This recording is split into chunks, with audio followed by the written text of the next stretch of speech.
Welcome to the Beer Ladies podcast with your hosts, Lisa, Katie, Christina, and myself, Tandy. You can find us at our website or all over social media. Our website is beerladiespodcast.com, and our social media, Twitter, Instagram, Mastodon, Blue Sky, TikTok, and even Facebook are at Beer Ladies Pod or Beer Ladies Podcast. If you'd like to support the show, you can find our merch store link on any of our social media bios or in the show notes for this episode. And if you'd like to sponsor an episode, do mail us at beerladiespodcast@gmail.com. Now back to the beer. Hello, and welcome back to the Beer Ladies podcast. I'm Lisa, and I am your host this week, and I am joined by my co-host, Christina. Say hello, Christina. Hello.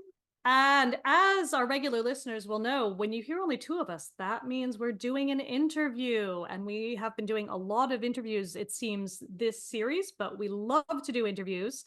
And so I think this is our, is it our third or fourth or maybe even fifth person with a new book out this series? I can't remember. We're losing track, but we're thrilled. And each one, I think, has been a very different take on things, coming at beer and history and all those things we love from a different angle. So I am thrilled this week to introduce James Wright. So James, hello and welcome. Hi, thanks so much for having me on the podcast. It combines all of the things that I really love: beer, history, archaeology. Great. Oh, thrilled. Oh, and we will get much more into it. So we are really, really excited to have James here. As we mentioned, he's got a new book coming out, and we are going to be getting into that. But again, regular folks will know that before we dive into our topic, we go around and do a quick, what are you drinking? I'll start with Christina, because I know you've got the boring one tonight. So I'll give you the first go. No, you know me. I have an apple, mango, spinach, and avocado smoothie. I am like super healthy today, people. Well, maybe allegedly. It's delicious. That's why I drink it. I don't drink it because it's healthy. I drink it because I actually like it. I'm a weird person. But yeah. Oh, very good. And James, what have you got joining us over from over in the UK? Well, I'm going to crack this now. So oh, brilliant. There you go. That's a bit of sound effects for you. So I've got a New England IPA from the Black Iris Brewery, which is local to me.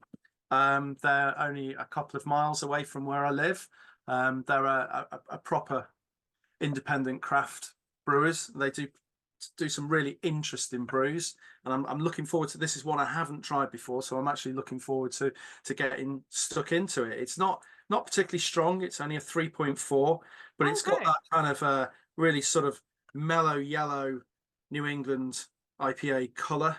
Very I'm good. looking forward to that kind of sort of bombs of fruitiness that's going to. So, and then to follow, because I'll probably get through that quite quickly. I've got Fifth Element from the Sneinton Cider Company, and they are really local. That's actually within my own little village, suburb of Nottingham, and they're even friends of mine as well. So the guy who actually runs that dropped that off for me this morning. So that's the best kind of. We love that. Yeah. And in fact, on the cover of it, they always have unique sort of bottle covers, and on the fantastic. That's actually a caricature cartoon of our friend Gillian as a kind of as some sort of pagan or witch or Wiccan character. Oh, fantastic. We love it. 5-pointed star. So I've kept it really local for this. Oh, fantastic. We are huge fans of drinking local. That's what we try to do too. And I though have failed tonight, and again, similar to Christine, I'm on the non-alcoholic tonight because I was very ill last week, so still recovering. So I have a non-alcoholic Radler of all things. Who even knew you could get less alcohol in a Radler? And I might regret this later, but I picked it up at my local Polish shop. It is a Unteno, perhaps, Radler. It is mango. It might end up just tasting like a mango soft drink. We'll see. But I will say I'm jealous because what you have sounds a lot more interesting. But I'm probably another week or so off of that, although I did have a couple of drinks when I was over in Manchester the other week, but I could be good about it because I'm like, oh, they're all like 3% bitters. It's all fine. So that was my excuse. But that said, again, we're super excited to have you on here to talk about your new book. And so I wonder if you would first start off kind of introducing the book and then tell us a little bit about how this came to be, because this really hits us in all the things we get excited about. Okay, so I suppose I'll introduce myself just to begin with a little bit, and then that will actually kind of link in quite well with what the book's about. Because there's a lot of my own sort of personal research and characteristics in the book. So I'm a buildings archaeologist, and I've been doing that pretty much most of my career, which is about 25 years now. And I have been fascinated with the historic built environment and all elements of that. You name a type of building, I've probably had a go at recording at least one. And that goes really from about the 12th century, late 11th, 12th century, all the way up to the 20th century. And I'm fascinated by architecture and what it means within society and how society defines itself through its buildings, but also how its buildings have the capacity and potential to define people as well, and communities. And it struck me a long time ago, but became really apparent, I think, through being involved in lots of internet discussion forums and groups and reading Twitter and Instagram, etc., that there's a lot of misinterpretation, a lot of storytelling, a lot of rumor, hearsay, legend, folklore about buildings. Yeah. And I think this comes about because essentially the vast majority of people are not experts in this. They're not specialists. And why should they be? You know, ultimately it's a niche subject. You can't be expert in everything. But also I think there's another element, that most historic buildings have never been researched in a meaningful way ever, in any way at all. And we're talking like over 90%, maybe 95% of buildings never really been in a meaningful way looked at archaeologically or historically, or a mixture of both, which is what I do. So you can kind of see how these stories and tales can develop given a knowledge vacuum. And what I've tried to do with this book over really about 5 years of research is to try and fill that knowledge gap with something, with some research. I show all my working out, I show where I get my information from. It's sort of very obvious where the data is coming from, just to try and prove, in a sense, I know what I'm talking about in some respects, you know. That you don't show want your to work. You show your work. You know, you don't want to be called out. Well, who's this guy? Why should we believe him? Well, you know, I have looked into this very deeply, and the stories that I've looked at are quite varied. But broadly speaking, I start off thinking about secret passage rumors, and then move on to look at castles and great houses, and then I move on to look at churches. But the book finishes with looking at stories about essentially ordinary buildings, and there's quite a lot of pubs in that. And actually the book starts with pubs and finishes with pubs, as is right and proper. I mean, as is right and proper. Well, I grew up in a pub, so I grew up in an edge of town, brick terraced corner of a street pub, which was run by my mum and dad. And you know, we had all sorts of people coming in from, you know, factory workers and draymen from the local brewery, and postal workers, all the way through to bookkeepers and solicitors, and an amazing artist who used to come in from just across the road. So I kind of grew up listening to such a variety of stories, some of them real, some of them very, very tall indeed. And that idea of listening to stories and understanding stories and trying to get underneath to the truth of the matter. And I have to say, though, this book isn't a kind of necessarily just a debunking of some of those tales.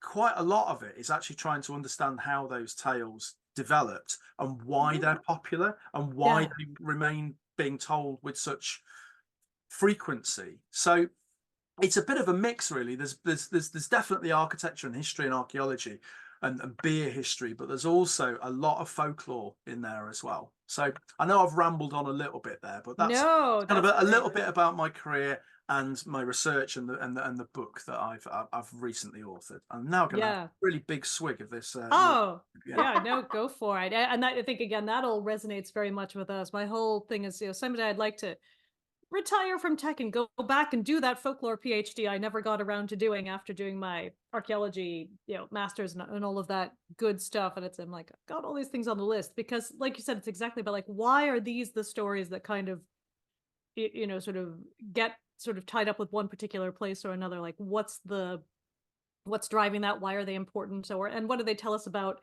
these places over time, about change and all of those things that, I know Christina and I like to nerd out about, it's not even like, is it, air quotes, true necessarily. It's like, what was the sort of germ of it and why does it stick? If you like. But that said, we do like to do a bit of myth busting too when it's really, kind of egregious. But it's also like, we're not here to, destroy a good story. We're here to sort of say, okay, but also why it's important and all those good things. So I think that's what we get really excited about. And I wonder for, maybe to sort of unpack for maybe the listener who's like, I didn't know you could be a buildings archaeologist. Like what, to give them a little sense of what that's like. Day to day is the wrong word because it can be so different, but give people a flavor of that maybe.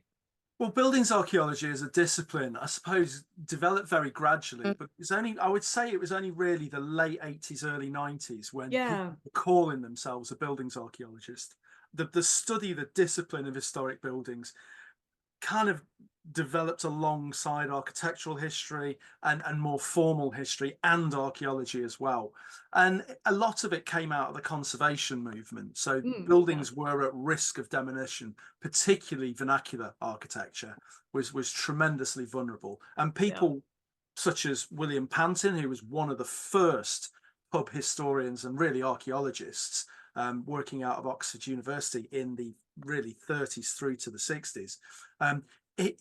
He was so incensed by some of the damages which were being done to houses and offices and indeed pubs and inns within Oxford by his own university that he started to archaeologically survey them so that there was a record of these buildings before they were actually dropped. I suppose a couple of his famous recordings was the Star and also the Clarendon Hotel, which were both late medieval inns, courtyard inns.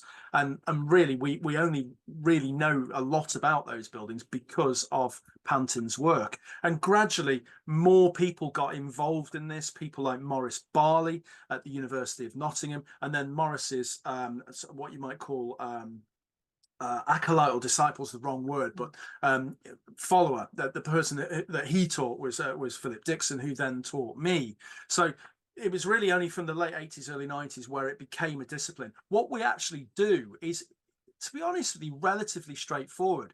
It is a survey and a record of a standing structure that's above ground, or most of it will be above ground. And we use very simple techniques, whether it be drawing a plan and elevations of the thing, photography, annotations and observations in a notebook. There are slightly more, I suppose, technological aspects to it. We can employ drones these days. We can use photogrammetry. We can use laser scans. But at its essence, it's a human being, pair of eyes powered by a brain, noting down the archaeological relationships between different bits of buildings and trying to work out what the original part of the building looked like, what its materials were, what its form, its function was, and then trying to explain how it comes to look the way it does now.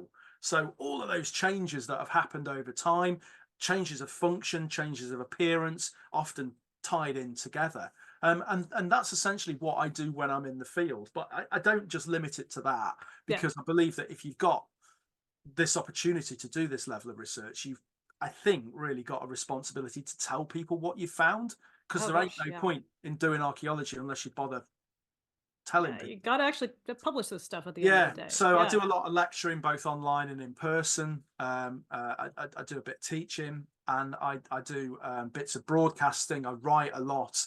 And that writing can take the form of obviously books and journal articles, but also magazine and newspaper pieces, interpretation panels, leaflets, guidebooks, blogs, you name it, websites, whatever. And then I do lots of broadcasting too. So I really enjoy doing a podcast, hence how I've ended up talking to you tonight. When we're thrilled. And I love to, like you say, there's these very sort of, professional outlets for that, journals, etc. But I think the fact that you open this up and make it much more accessible to people. I know, Christina, when your book first came out, you talked about how to kind of translate your research from that kind of more, academic audience to a more popular one. And obviously, James, for you, this book looks like it's much more aimed at the kind of, you want people to read it, not just people in the ivory tower to read it, so you want kind of everyone. It's more accessible. Yeah, the book, which is called Historic Building Mythbusting, it's written in that quite difficult ground where it will be useful to specialists. Definitely is fully referenced. There's hundreds of endnotes at the end. There's the bibliography is as long as a chapter. Right. So all my working out is there. But it is written in a reasonably colloquial style. It's certainly not written in that very dry academic style that one might employ for a journal article. Right. But I still think that the same information is there. It's just ordered slightly differently, and it's in a much more light and engaging and friendly tone. Yeah. And I've tried to write it so that it would be useful for a specialist, but also somebody could pick it up and it could be their poolside reading on holiday. For people like us, it absolutely would be. Yeah, definitely. So yeah, fingers crossed. It's a difficult way to write, but it's not the first time I've written a book in that style. So I hope that I've managed to achieve that in some way. Yeah, absolutely. And it looks like I know as we're recording this, it's not out yet. It will be, of course, by the time this comes out. But it looks like you've got tons of illustrations and all kinds of stuff to really kind of bring it to life for people too. I know, like you said, some of it can sort of be very abstract if you're just explaining, but when you can see what it is you're looking at, it just, again, it really brings it to life and helps people hopefully understand when they see these things themselves. Oh, that's what that is. That'll give me a sense of what maybe a building from this period looks like, or this kind of feature. Because again, like you say, people don't necessarily know if they don't see it. So it definitely makes it, again, hopefully come to life for people. Well, as we speak, some people have had it because the distributor went off early. Oh, really? So and there's always advanced readers' copies and all that good stuff. So there's a small number of people who sort of have been able to access it commercially. There are obviously people who've been sent it for review copies and that kind of thing. Sure. But there's a small number who have actually got it through the sort of commercial distribution. So it is out there. It's being read at the moment, but the formal launch isn't for another week from the time of recording. But you're right, there are illustrations in it. It's not one of those sort of illustrations on every page. Sure. There's central inserts, but I think there's 30 photographs which have sort of either 3 or 4 which are relevant to each chapter. And I've taken all of the photographs bar one. There's one picture of one castle, which quite frankly was in a really remote part of Scotland, and I live in the Midlands of England, and it was just a bit of a long way to hike up there when I knew that one of my quite close pals, a castle specialist called Simon Forder, had already got a photograph of it. So a quiet word was had. When I saw him at a conference recently, a quiet pint was bought for him to say thank you. So yeah, but otherwise it is all my own photographs, including some ones I'm quite pleased of some pubs as well, actually. So there's 4 pictures of pubs in here, including the trip to Jerusalem in Nottingham. Oh yes, claims to be the oldest inn in England, dating to 1189. I'm sure we'll talk about that in a moment. There's a nearby pub in Southall, which is a lovely timber framed place. It's now a hotel. Called the Saracen's Head, which has some amazing Elizabethan wall paintings in it. And then there's the Henry Tudor Inn, which is now owned by the Joel's Brewery from Market Drayton, which is in Shrewsbury, which is a really, really early medieval inn. It's got dendro dating to 1426. Oh wow! Remarkably early inn. And then another, what you might call a powerful statement of a building, which is the George Inn at Norton St Philip, which is a 14th century inn remodeled in the 15th century. And I've got a picture of the inn yard in there as well. And they're all pictures that I've taken on my travels. So in fact, I've just noticed as well, leafing through this, there's also a picture of the interior of the pen and parchment in Stratford upon Avon. Okay. But it's a detail of a column, a post, a timber post, which they claim it was taken from one of Nelson's ships that fought at the battle. So it's one of those ship timber myths. Yes. So yeah, there's quite a few pictures of pubs in there that go with the chapters. Oh, brilliant. Yeah, I used to live in Lancaster, and there was definitely a, ship's timber pub there. I can't remember now which one it was, but even I can remember being, a student and being like, really? This seems a little too good to be true, especially there. You're like, how did this get here? Yeah. It was like, did it come up the river? Really? But yeah. One of the early chapters that I wrote on the book was the what you might call the legend of ship timbers, and I Yeah. very much focused that particular chapter on evidence from pubs because it's such a common story. You go into a Yeah. pub, some local will sort of stumble up to you, bleary-eyed, slurring, and say, "Yeah, this pub's made of ship's timbers," Yeah. and it's so frequently repeated in person. But now with the internet, we can kind of find those stories, which are also repeated on websites as well. And quite a lot of them Yeah. are claimed on the pub websites as Right. well. So many pubs which make that claim. And I draw attention to a few of them, not necessarily to point the finger, but just to Sure. illustrate the fact that there are all of these buildings making the claims. And then I've kind of looked at it. I will say though that of the 9 chapters in the book, it is the ship timber one where I found that actually there was, in a very small number of cases, some genuine examples Oh, that's exciting. We love of that. marine vessels which have been broken up and incorporated into what you might call terrestrial buildings, including some pubs as well. So I think it's overstated that Right. there are ship timbers in houses and other buildings, and including pubs. It is massively overstated, and as you said, some of them you're like, well, how could that possibly have happened? Right. For example, there's a pub in the middle of the Peak District, or rather just on the edge of the Peak District in Derbyshire, in a place called Brassington, and the pub in the village there, or one of the village pubs, claims to have ship timbers from the Spanish Armada. It's always the Spanish Armada. It's like you have to drink every time. Yeah. But it's so far from Right. just the sea. It's about sort Yeah. of 70 miles from the sea, but also it's even further from where the Spanish Armada ships went down. Right. Exactly. Because about 70 of the Armada ships were lost, Yeah. of a fleet which was just under 140.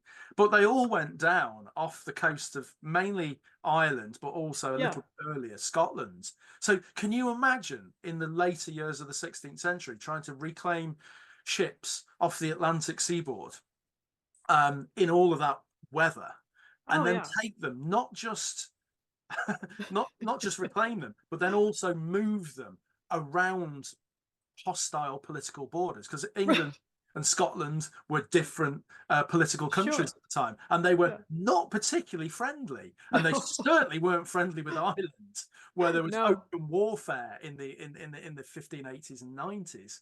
So just the practicalities are just, can you imagine that? It's so unlikely, yet so many people believe this. Right. And so many landowners, when I turn up at their properties, they'll sort of pat the timbers and go, "Oh, did you know that these came from ships?" And then I have to sort of work out a way of sort of letting them down gently. Right. But I tell you what, when I go into pubs, I just don't even bother. I don't want to get barred. Right. See, that's what we've talked about this a lot. That's always what we're thinking is we don't want to ruin everyone's fun. Like we want to kind of go, but also we want to still be able to go in and get served. So it is that sort of delicate balance with some, and I think others have a much better sense of humor about it, but some are all in on the story. I think it's also important to kind of consider that which you've touched on, James, that the myth is actually part of the history of the building as well. Yeah, and so absolutely. It serves a really important purpose. Like we have, when I was doing my PhD years ago, we're looking at the saga materials, and a lot of this is like, myth based, right? But it still tells us so much about the society that made the myths and why are they telling them, and these are based on oral tradition probably, and they're being passed down, and so we're still, it's really interesting because we're still, and a lot of this is in the oral tradition phase, and we're passing it down, and it's still being passed down, from families, or the person in your local is telling you this story. And so we're kind of, I think, very fortunate in some ways to be in the midst of this oral tradition being created. And James, I think you're very, it's fascinating to hear how you're kind of exploring these oral traditions, and how we as academics say, okay, yes, this is myth, but it's also very serious part of the history of this building. Yeah, so what are your kind of thoughts on that? Well, I think stories are important, regardless of the factual veracity of them. A story doesn't have to have actually happened in a physical, material, corporeal sense. A story is real within the minds of both the teller and also the listener, and it can be remodeled and retold and recycled, if you like. So the story will usually contain something that is important to either the person that is telling the story or is receiving the story, or both, and so therefore contains something which is of significance and consequence. And I think one of the sort of the more unexpected elements of the research that I've done into pubs has been the way that it's been possible to understand the development of a story. Some of them are alarmingly recent, though. So a lot of the oldest claims, the claims to be the oldest pub either in a town or a county or a country, some of them are within our own lifetimes. Yeah. Grown up. And it's interesting to try and spot how and when they grow up, from a what you might call an academic pursuit. So I've recently been looking into the Mermaid Inn at Rye, which is quite a famous timber frame building, and it has been an inn for a very, very long period of time, and was possibly, certainly in its, I think, second or third reincarnation, because it's a site that's been remodeled quite a lot, was probably built as a purpose-built inn.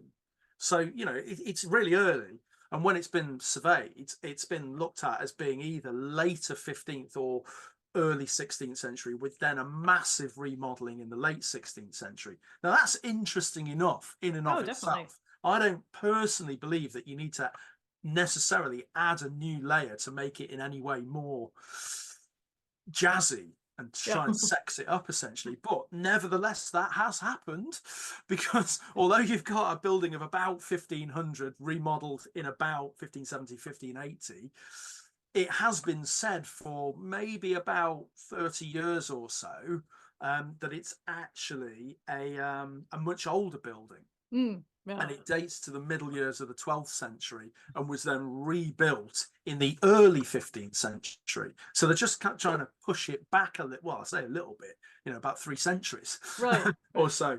But when I tried to track this down to try and find what you might call the earliest citation, I found that the earliest citation of the 12th and 12th century date was actually one of the Egon Rone guides. Oh, really?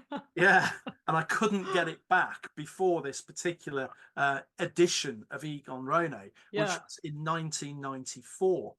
Oh, wow. And then I realised that the pub had changed hands, the building had changed hands just the previous year, and that what I'm actually seeing is the story creation, probably, possibly, maybe, but likely, by the new owners, that they're creating a story. And again, it's sometimes difficult to speculate why they're doing this, but I don't think it's unreasonable to suggest that it might have been a marketing ploy. And I've found this in many, many occasions, not just in the recent past. I've certainly seen this in the recent past with places like the Bingley Arms at Bardsey in Yorkshire and Porch House at Stow-on-the-Wold in Gloucestershire. But I've also seen it in the more distant past as well. So I've been able to trace the claims to be the oldest pub for the Fighting Cocks in St Albans, and that claim started to develop somewhere in the 1890s. Right. Is that the one that's? Oh, sorry. Is that the one that's meant to have the Roman foundations as well, or is that a different one? I know there's something in St Albans that's. Well, I mean, St Albans has the Roman foundations, but it's near the Roman town of Verulamium. Yeah. And it's across the water. It's sort of now it's at the foot of the hill that the abbey is on, or what's okay, got it. and they claim that it dates to 793. Mm. And I've been able to trace that. But the first iteration that I could find of the date 793 was actually on an early 20th century postcard. Right. But from that point on, Yeah. it kind of develops. But that was based on sort of years, of maybe 15, 20 years of debate in local newspapers, but all stemming from an 1890s claim by the landlord at the time that this was the oldest pub, but without stating a date. Then the date gets debated and then eventually gets printed on a postcard, and then that becomes the accepted date. But again, it seems to stem from a marketing ploy from the late 19th century. So what I've spotted at places like the Mermaid and the Bingley Arms and the Porch House in the later years of the 20th century, maybe about a century earlier, similar processes are going on as well. And again, it's this kind of, I suspect, very deliberate, conscious myth making, and clearly has worked in all cases. Because if you type any of those buildings into an internet search engine, you are going to find those dates which were claimed by their landlords or their tenants at quite an early period. And you will find very, very little in the way of genuine history of pubs, but you will find the storytelling. So some of it's quite recent, some of it's a little bit later. But for me, the real joy of it has been the I suppose you would call the archaeology of these decisions, to try and understand how and when and potentially why. The latter's quite difficult to get into, but just to find these story developments. Yeah, absolutely. And I you mentioned the Mermaid too. I collect and dig into ghost lore, and you find the same thing where some of the stories are so relatively recent, but they get sort of retold and retold and retold. And I do feel like there are these kind of peaks, even with that kind of thing. There's sort of relatively recent ones, say the last 30 years. And then there's that sort of 1880s, 1890s peak, again, probably for, tourism related purposes. And it all kind of lays low for a while, but then it comes back up. And I think we're certainly now living in a sort of peak era for all that stuff, which is fantastic. And I get very excited because there's so much good stuff to dive into right now, from the sort of spooky folklore, all the stuff. There's so many zines, there's so much music, just great stuff going on. But I do wonder, in even say 30 years time, will there be the sort of other peak of people saying, oh, but this was more sort of consciously created, whereas maybe some of these were more like I said, some of this is very deliberate, but the broader sort of running with it, maybe people wouldn't have been as aware. So it's an interesting, again, we live in interesting times. So I think it's interesting that you mentioned ghost lore as well, and that's not something I spend a lot of my time thinking about in a deep sense, but it is something I'm very much aware of, because I think with these, what you might call tall tales about pubs, there will usually be a layer of, and then the pub has got this ghost, or of course, a whole sequence of ghosts. I was recently contacted by the UK Paranormal Society, who'd seen an article that I'd written about an ex-pub in Gloucestershire in a place called Watton-under-Edge, where I'd kind of tried to explain that the claimed history for the building potentially wasn't based on archaeological reality. And they'd come to me and they'd said, well, this building has got such a massive history of ghost lore as well, and we're concerned as researchers into ghosts and the paranormal that these kind of less tangible histories, these potentially invented stories, might be undermining, in their words, their brand, if you like. Interesting. Because why would people believe ghost stories if the histories are so demonstrably on shaky foundations? Is it all just a whole heap of stories? Now, I'll be completely frank, as I was with the UK Paranormal Society. Don't believe in ghosts. Worked in historic buildings for 25 years. I've never encountered anything. I've stayed over on my own in ancient buildings on many occasions, and I've never seen or experienced anything. The oddest and spookiest thing that's ever happened to me is a pigeon once flew into my head in a late medieval farmhouse. That's it. That really is it. But you can see that even within the paranormal community, that there is concern about these, what you might call addended histories, where there are these stories of ghosts, but if they want those to be believed and they want to be taken seriously as researchers, what they are concerned about is that the inaccurate histories are uncoupled from the stories of paranormal. That's so ghosts. interesting. Yeah, your ghost is 2 centuries off or whatever. Yeah. But it's What not now? only that. You've got the ghost stories, and then you've got the claimed history for the building as a secondary thing. But obviously those claimed histories tend to go into the real deep antiquity, which is often far too early for the building in question. And then there'll be all sorts of sort of gruesome facts about of course. It's built on a pagan burial ground, or this is where such and such was murdered, or all that kind of thing, and it's just what you might call a grotesque history, which has been created for the building, which helps to add that spooky vibe, that esoteric vibe. And then you've got the ghost stories as a secondary thing. Sometimes they might be connected to this supposed murderer or supposed ne'er-do-well who was involved in the building. Dick Turpin had a pint there, or whatever. Of course, these kinds of stories. If Dick Turpin had a pint everywhere, which is claimed, I mean, the man would never have had the opportunity to rob any stagecoaches. He'd have just been completely pissed all the time, which, well, he possibly was, but right, yeah.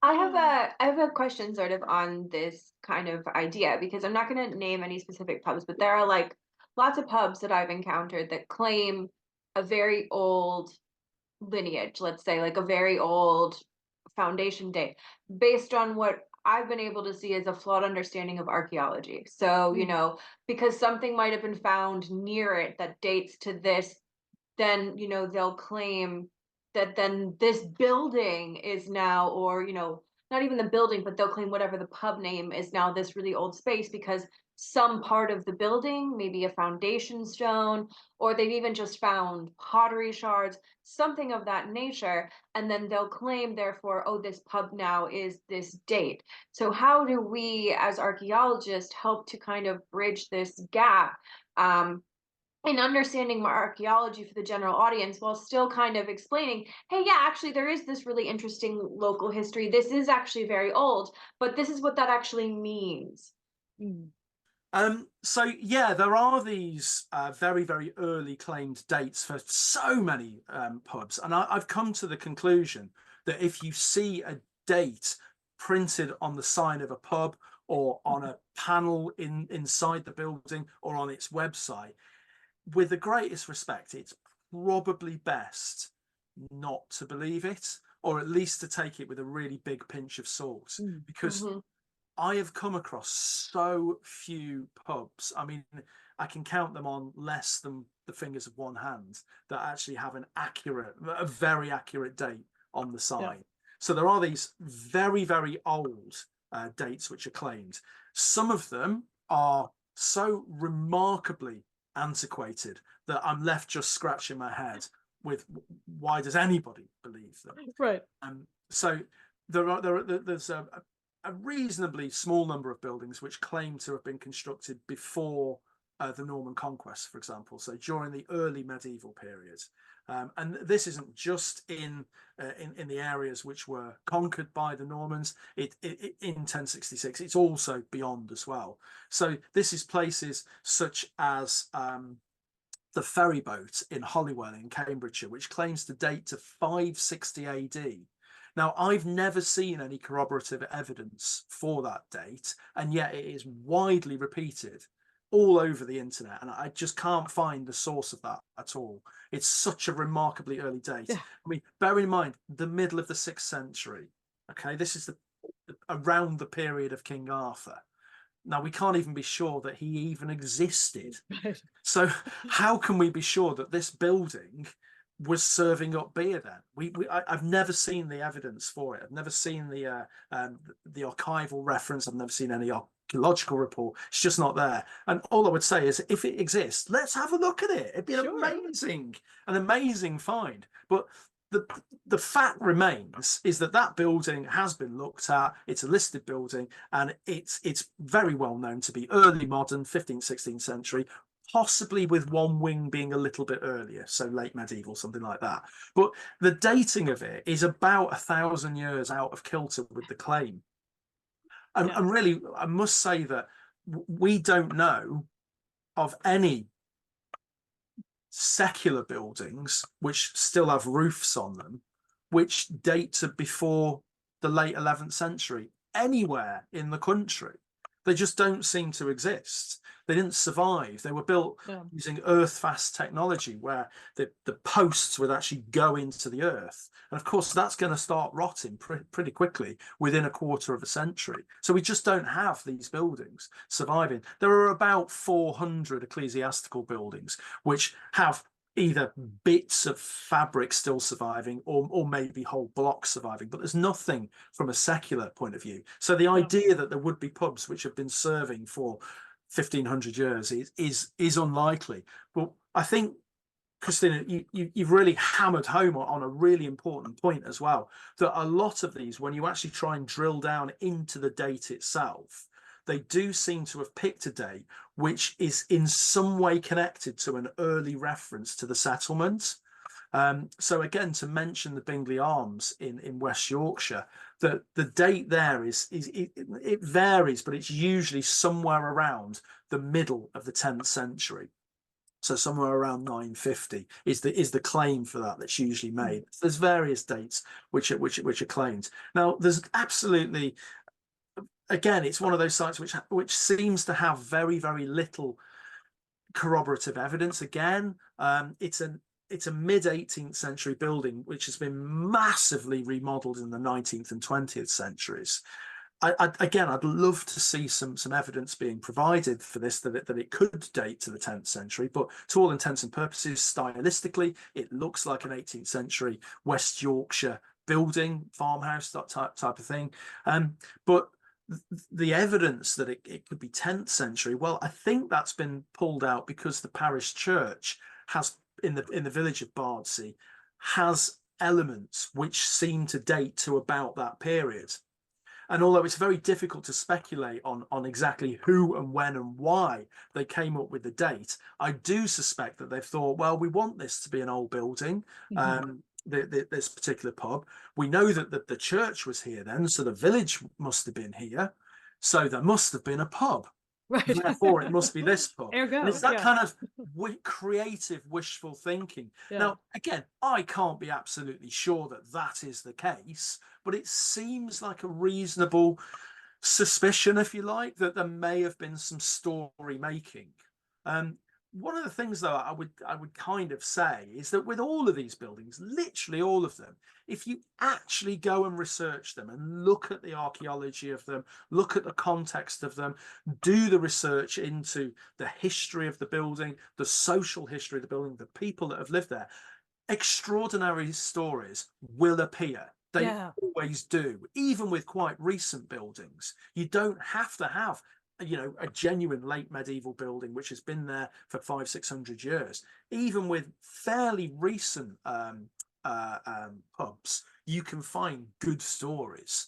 So all I would do is gently try and argue, persuade the landlords and tenants of these buildings, the breweries, the pub companies, to actually reconsider these kind of wild tales, which I'm not sure are based on fact, and to actually spend a reasonably tiny amount of money just getting researchers in and to actually present the genuine history, because it doesn't take a lot of time to do that. It doesn't take a lot of money. We are talking late hundreds into small thousands of pounds to actually research these buildings. It's not a lot, and it could enhance the experience of visiting them to know the genuine factual history.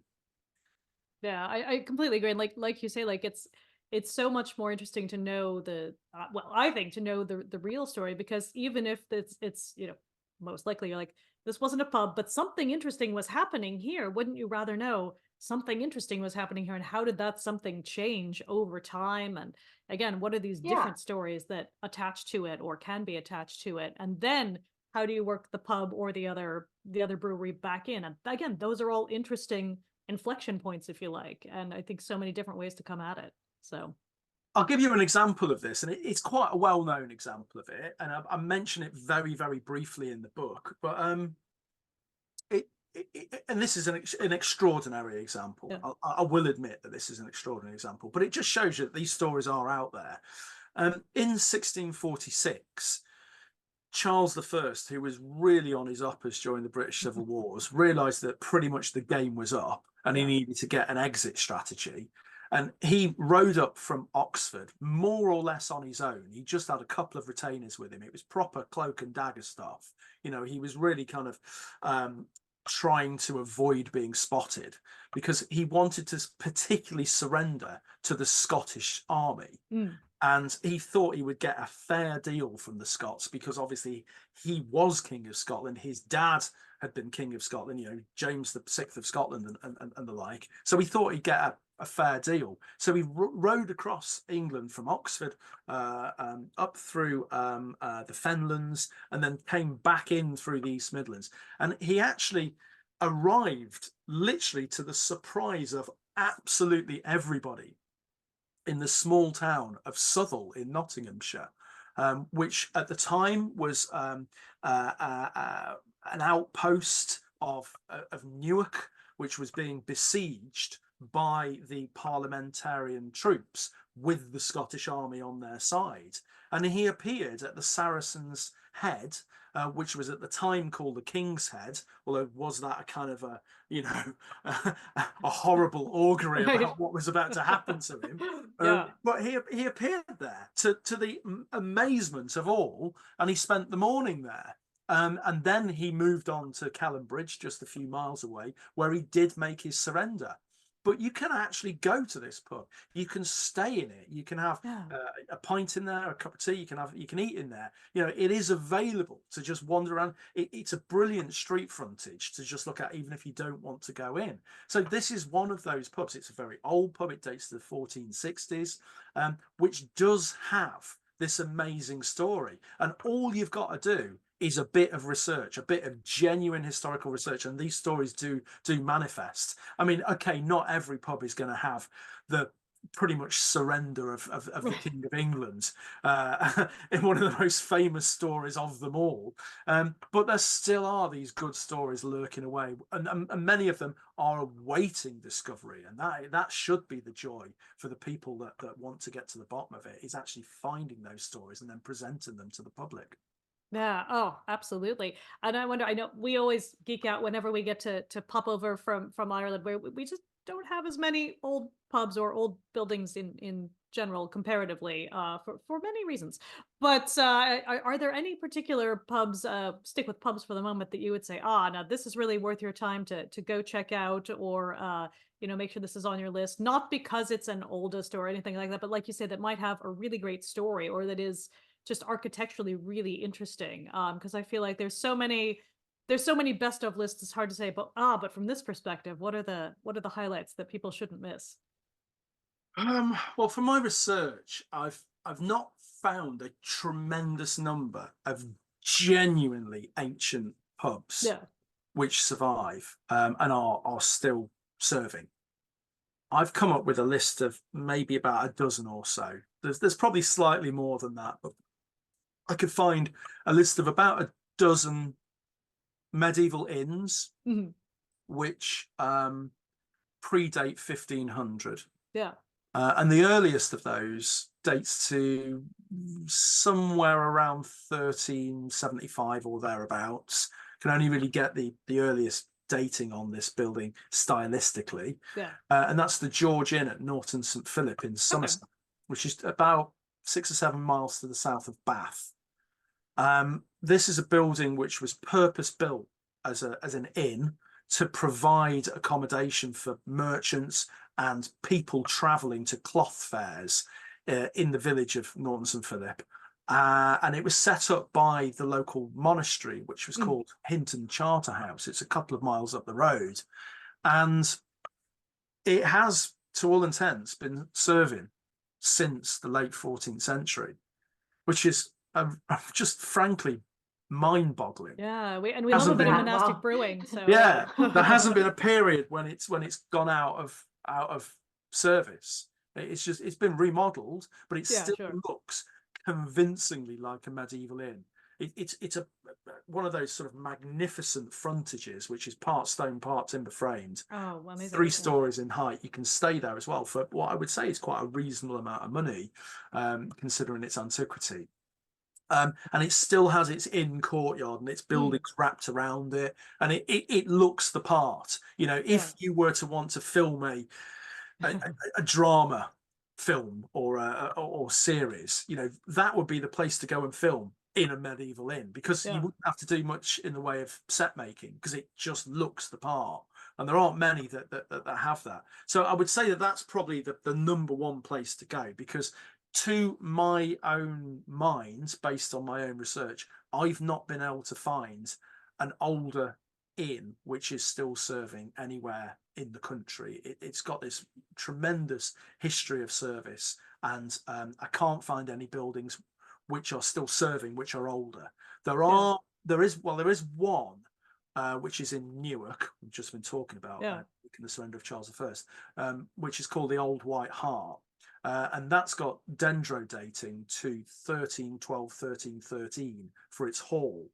And actually, part of it's been excavated and was shown to be that what was excavated was a 12th century gatehouse. So there has been an inn on the site for an incredibly long period of time. The oldest bit standing above ground is early 14th century, but it's still slightly older than the George at Norton St Philip. The problem is that pub closed in somewhere around 1870, and it became a bank and then a building society, and now it's disused. Right. Now, if that was to reopen as a pub, even though it's been closed for 150 years, they would have a really good claim to be the oldest pub in the country. Because although it's had 150 years of being closed, technically, because of the dating of the hall, it would make it older. Albeit it had some years where it wasn't in service. So there are older buildings, but it's just some of them are not being used any longer.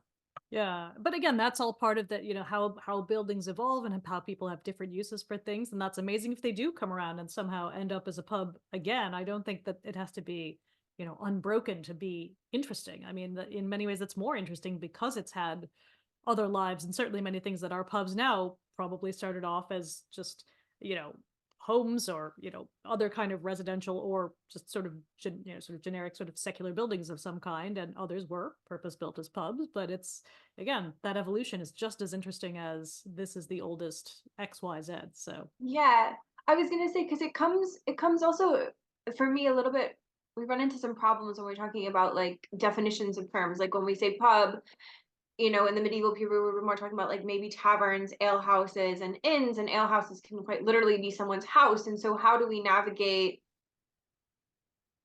those terms using our modern definitions? Because, you know, someone's house could be the old, you know, if it was still standing, because someone served ale there, and then their children served ale, and then their you know, and it goes on and it goes on, if such a place were to still be standing.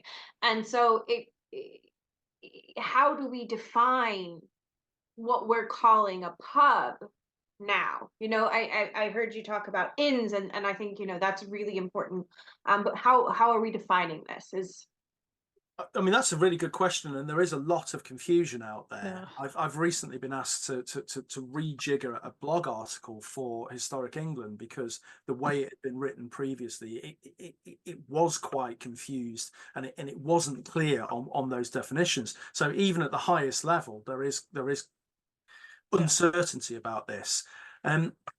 What I would say is that what we think of as a pub to this day, a public or semi-public building which you can go into, you can order alcoholic beverages, you can probably get food, although not necessarily. There might be rooms there, that it will have a bar that you will stand at, and the pumps will be on the bar. There'll be spirit optics behind. That kind of definition of the modern pub, I'll be honest with you, it doesn't really crop up until, if I'm being generous, the late 18th century, and really the beer houses of the 19th century. Certainly the idea of the bar is, you know, really, really recent, you know, and becomes solidified in the later 19th century. if you go to the Square and Compass at Worth Matravers, which is an amazing pub down in Dorset, they still serve from the hatch. Oh, very cool. And there's a little hatch, and you queue up there in a big long line, and then they say, what do you want? And then they go out the back and they pour the beer from the barrel and then hand it to you over the hatch. And that's sort of a bit more like what it was. But if we're to step back into the medieval period, it's something else entirely, where it's essentially table service. And there isn't necessarily the hatch. There's going to be what's called the buttery bar, the buttery being a room where the casks are kept. And then there's going to be a jug which they pour the beer into, and then the jug goes on to the hatch in the buttery bar, and then that gets taken by a servant to the tables. So again, the infrastructure of how you get a pint 600-700 years ago is so remarkably different. Yeah. And what we've essentially got is the pubs that we have today, even the ones that aren't able to trace their history back into deep history, you are kind of looking at buildings which have got something of the DNA of ancient pubs in them, but a lot of them look remarkably different because of that evolution. So in the medieval period, you've got essentially ale houses which serve, well, it does what it says on the tin. It's a house where you can get ale, but it's been pointed out by Edward Roberts, and I think very astutely, this is a guy who did a lot of work in Hampshire on vernacular architecture, and he pointed out that it is almost impossible, to the point of being impossible, to archaeologically spot an alehouse, because they just look like any other domestic house. Essentially a 3-unit hall house with services, hall and parlour beyond. And a lot of them start off life as houses, and they might only be pubs on a particular day or for a particular period, and it's going to be akin to a kind of a micro brewery with a kind of an off license function. A lot of them are, and then sometimes you might be able to go in and drink on certain days when the green branch is put out. So ale houses, forget it, you can't spot them. That just don't really exist archaeologically. It's impossible to see them. Taverns, which is for the service of wine, are just so much higher up the social scale. They look like townhouses, and the ones that we have surviving, such as the Paradise Tavern in Winchester, it essentially just looks like a regular townhouse. It's now a shop, but in the late 14th century was a very upmarket tavern. And they tend to have a ground floor with upper rooms for fine dining, and then drinking in the cellar beneath. But they tend to be very, very well appointed. But again, we don't really have any of those which are still serving. We've got some of the buildings, but they do other things now. Then you've got something called church houses. Now, these aren't really pubs at all. Some of them end up becoming pubs, but they are essentially a bit like a proto-village hall. So this is where the church started to get a little bit wary about having all of the semi-secular activities in the nave of a church, such as marriage feasts and baptismal feast and the reading of the church warden's accounts, and church ales, which is basically a charitable beer festival, which is how they would raise money for the for basically the church roof fund. And they started to get worried about this, so they decide gradually, piecemeal, parishes decide, well, we'll build a separate property for that, and in many cases, as at Crowcombe, that becomes a village hall, or in Salisbury, the Haunch of Venison develops out of the church for St Thomas's, and is now a public house, very high-end public house, more like a restaurant. But there's kind of a link there to the DNA of the drinking culture. And then there are inns, which are essentially hotels. That happen to serve as well, and offer food and somewhere to stable your horses and store your goods, but they are, to all intents and purposes, hotels. And now we have maybe about a dozen of those inns which survive and are still serving from the medieval period, with a group of others, a bit like the old White Hart at Newark, which are no longer serving. So we don't really have very many medieval pubs of any of those descriptions. We've got a very small number of taverns, which are no longer taverns. We've got no ale houses. We've got a reasonably decent amount of church houses, although that is an under-researched subject. I've recently recorded one of those in Herefordshire, though, and then there's a discrete number of inns. So all of those buildings, with the possible exception of the church house, can still be felt in some way in the modern pub. But much of the modern pub, it has something more of the beer houses of the Victorian period and the gin palaces of the later 18th and early 19th century. Yeah, makes sense. And then especially too, once you start to get them actually, licensed and things like that, that's obviously comparatively recent. You're looking 18th, 19th century for the most part, with some exceptions. And certainly here it's even more complicated. But yeah, there's so many layers. Oh, look what I did there. I am so clever. Sorry, there's so many bits and pieces to unpack. But well, but, regarding licenses, yeah. just very quickly, lots of pubs claim to have early licenses. But Yeah. if the claim predates in England, if it predates 1551, 52, it's not substantiated, because that's when pub licenses started. But the problem is that they weren't annual until 1608, and many of them don't even mention the name of the pub. They name the landlord rather than the name of the pub. So it's actually really quite difficult to work out the licensing of pubs until really most of them start coming up in the 18th century. That's when you can start when you get something more to sense them. Yeah. Yeah. But there are some pubs, like the White Hart in Drury Lane in London, claims to have been licensed since 1216. By whom? Yeah. Well, exactly. There weren't licenses. Yeah. But the real problem for that one is that it's an early 20th century building. Right.